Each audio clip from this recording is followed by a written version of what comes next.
Remember this, nothing worth doing ever came easy. Following your convictions means you must be willing to face criticism from those who lack the same courage to do what is right, what you can achieve when you start small, pursue a big vision, and never ever quit. You never quit. If I give you one message to hold in your hearts today, it's this: never ever give up. I've seen so many brilliant people, they gave up in life. They were totally brilliant, they were top of their class, they were the best students, they were the best of everything, they gave up. Always have the courage to be yourself. Most importantly, you have to do what you love. You have to do what you love. You have to do what you love, or you most likely won't be very successful at it. Then ask yourself, with all of those blessings and all of the blessings that you've been given, what will you give back to this country and indeed to the world? What imprint will you leave in the sands of history? They know what is right, but they don't have the courage or the guts or the stamina to take it and to do it. It's called the road less traveled. Did we dare to defy expectations?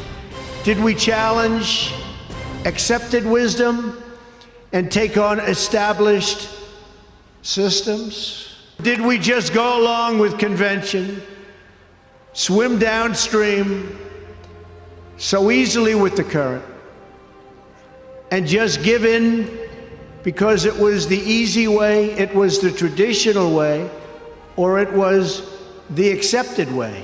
No doubt many people told him his vision wasn't possible, and I am sure they continued to say that so long after he started, at the beginning with just 154 students. Now you must go forth into the world and turn your hopes and dreams into action. But the fact is, no one has ever achieved anything significant without a chorus of critics standing on the sidelines explaining why it can't be done. The future belongs to the people who follow their heart no matter what the critics say, because they truly believe in their vision. Nothing is easier or more pathetic than being a critic, because they're people that can't get the job done. But the future belongs to the dreamers, not to the critics. Go back home and tell Mom, Dad, I can do it. I can do it. I will do it. You're going to be successful. There'll be times in your life you'll want to quit, you'll want to go home. You'll want to go home perhaps to that wonderful mother that's sitting back there watching you and say, Mom, I can't do it. I can't do it. Just never quit. Never stop fighting for what you believe in and for the people who care about you. Carry yourself with dignity and pride. Demand the best from yourself and be totally unafraid to challenge entrenched interests and failed power structures. I've seen others who really didn't have that talent or that ability, and they're among the most successful people today in the world because they never quit and they never gave up. The more people tell you it's not possible, that it can't be done, the more you should be absolutely determined to prove them wrong. Treat the word impossible as nothing more than motivation. Relish the opportunity to be an outsider. The more that a broken system tells you that you're wrong, the more certain you should be that you must keep pushing ahead. You must keep pushing forward. Being an outsider is fine. Embrace the label, because it's the outsiders who change the world and who make a real and lasting difference. I've seen so many people, they're forced through lots of reasons, sometimes including family, to go down a path that they don't want to go down, to go down a path that leads them to something that they don't love, that they don't enjoy. You've got to love what you do. And I've seen so many instances where people with great talent went into things that they didn't love, and they failed. Sometimes in life, to be successful, oftentimes, most of the time, you have to follow your instincts. You have to follow your gut. You have to. Your parents may say wrong, your whoever may say wrong, but you have to do it. I would always say to people, and I'd see people, and I'd say, you gotta love what you do. Because you know, if you love what you do, you work harder, but it's not work. I've seen people that almost made it and failed because they couldn't go that extra mile. They couldn't do it. So you get something, you never ever quit, never ever give up.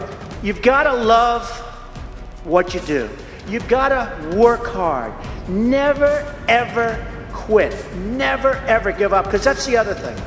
I've seen people that are super genius, but they don't have that gut feeling. People that can handle pressure can be entrepreneurs, can be successful. Now, I have some friends that are really, really smart, but they can't handle pressure. In which case, they should work for somebody, do great, and have a good life. There's nothing wrong with it. You have to have an ability to handle pressure, because no matter how successful you are, I have many, many friends and enemies, a lot of enemies too, I don't care, but they're smart. I have a lot of enemies, and I've watched people and I've seen it. One of the things I tell people about pressure is, you know what, they said, how do you handle pressure? Who's had more pressure than me? Have I had pressure over the years? And you know, you have to remember, it doesn't matter. God matters, your family matters. It doesn't matter. And if you say it, I have some people, they say, I've got to be successful. I've got to be. They'll never be successful. It's too crazy. You've got to be able to sort of say to yourself, nothing matters that much other than the real big deals with family, with your faith. Always have passion. You've got to have passion for your family, for your life, for your church, for whatever it is. You've got to have that passion. You've got to just love it.